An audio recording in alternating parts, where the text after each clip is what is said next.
Hello साथीहरु, आज चाहिँ म तपाईहरुलाई टोकियो शिबुया क्रसिङ र शिबुया स्काई टावर देखाउन गइरहेको छु। भिडियो अन्तिमसम्म हेरिदिनु होला। र म चाहिँ शिबुया क्रसिङमा रोड क्रस गर्दै छु साथीहरु। मान्छेको भिडमा ठेलामठेल गर्दै छोरीले पछाडीबाट भिडियो खिचिदिदै छ।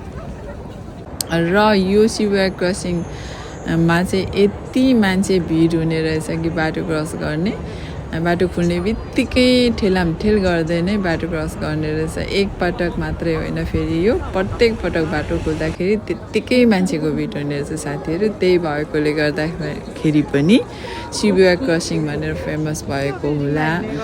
र हामी शिबुया स्काई टावर पनि पुग्यौं त्यहाँनिर।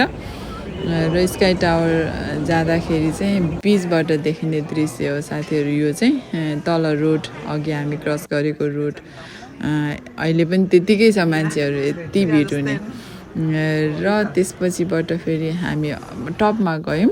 टपमा गइसकेपछि तलको भ्यू हेरेको, वाउ, तल हेर्दाखेरि त हामी अर्कै संसारमा आए जस्तो फिल हुने रहेछ साथीहरु। सबैलाई त्यस्तै हुन्छ होला।